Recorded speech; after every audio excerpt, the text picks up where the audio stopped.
नमस्कार, Loksatta world cup एक्सप्रेसमध्ये आपलं स्वागत। न्यूझीलंड आणि ऑस्ट्रेलिया हा सामना जो रंगणार आहे तो त्या सामन्यावर आपण आज बोलणार आहोत। आपल्यासोबत आहेत लोकसत्ताचे वरिष्ठ पत्रकार प्रशांत केणी सर। नमस्कार सर। नमस्कार। तर न्यूझीलंड आणि ऑस्ट्रेलिया ही जी लढत रंगणार आहे, खरं तर दोघंही विश्वचषकामध्ये म्हणजे एक दिवसीय विश्वचषकातले अंतिम फेरीतले संघ आहेत। म्हणजे हा नक्कीच रंगतदार सामना होईल आणि या सामन्यातले कच्चे दुवे काय असतील किंवा बलस्थानं काय असतील आपण जर बघितलं तर 2015 मध्ये जी फायनल झाली होती त्याच्यामध्ये ऑस्ट्रेलिया न्यूझीलंड हे खरं तर एका उपखंडातले संघ आहेत। त्यामुळे या दोन्ही संघांना एकमेकांचे कच्चे दुवे, त्यांची बलस्थानं ही अतिशय चांगल्या पद्धतीने ठाऊक आहे। पण आता हे दोन्ही संघ आपल्या खेळपट्टीवर म्हणजे भारतीय उपखंडातल्या खेळपट्टीवर रंगणार आहे। त्यामुळे या सामन्याला थोडंसं वेगळेपणाने आपण पाहू शकतो। पण ही खेळपट्टी जी आहे ती धर्मशाळाची आहे, त्यामुळे इथे आपण जामठाचेच सगळे नियम लावू शकत नाही।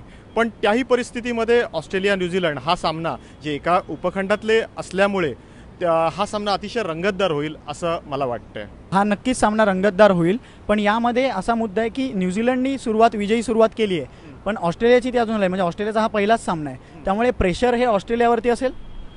ऑस्ट्रेलियावर प्रेशर नक्की असेल। याचं कारण असं आहे की ऑस्ट्रेलियाला जो आपला एकदिवसीय क्रिकेटमधला जो रुबाब आहे आणि कसोटी क्रिकेटमधला पण त्यांचा जो रुबाब आहे तो 2020 क्रिकेटमध्ये पण राखायचा आहे। त्यांच्या दृष्टीने एक सकारात्मक गोष्ट अशी की ते नुकतेच साऊथ आफ्रिकेविरुद्धची 2020 मालिका जिंकून येणार आहेत।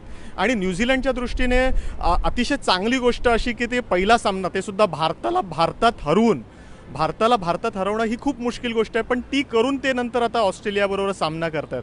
त्यामुळे या सगळ्या गोष्टीचा ॲडव्हान्टेज न्यूझीलंडला नक्की असेल। त्यामुळे प्रेशर हे जास्त ऑस्ट्रेलियावर असणार आहे आणि विजयी सलामी करून आपल्याला या स्पर्धेत सुद्धा आणि जो एकदिवसीय क्रिकेट वर्ल्ड कप आपण राखला तोच वर्ल्ड कप आपण 2020 मध्ये पण राखूया। आपण जर बघितलं तर एकदिवसीय क्रिकेटमध्ये 5-5 वर्ल्ड कप त्यांच्याकडे नावावर आहेत ऑस्ट्रेलियाकडे, पण या ऑस्ट्रेलियाला 2020 वर्ल्ड कप काय अजून जिंकता आलेला नाही आहे। त्यामुळे आपल्याला 2020चं विश्वविजेतेपद व्हावं असं एक ऑस्ट्रेलियाची जी एक आत्मिक इच्छा आहे ती पूर्ण करण्यासाठी त्यांना सुरुवात ही विजयापासूनच करावी लागणार आहे। आणि ट्रेंट बोल्ट आणि टीम साऊदीला केन विल्यमसननी खेळवावं किंवा त्यांना पुन्हा तो बसवेल असं वाटतंय। कसं आहे की ऑस्ट्रेलिया न्यूझीलंडनं जी काल रणनीती आखली भारताविरुद्धच्या सामन्यामध्ये जी काही रणनीती आखली त्याच्यामध्ये ट्रेंट बोल्ट जो जगातला सर्वोत्तम वेगवान गोलंदाज आहे, ज्यानं विश्वचषक गाजवला काल जो 2015चा, त्या ट्रेंट बोल्ट असेल, टीम साऊदी असेल किंवा मॅक्लॅगन असेल,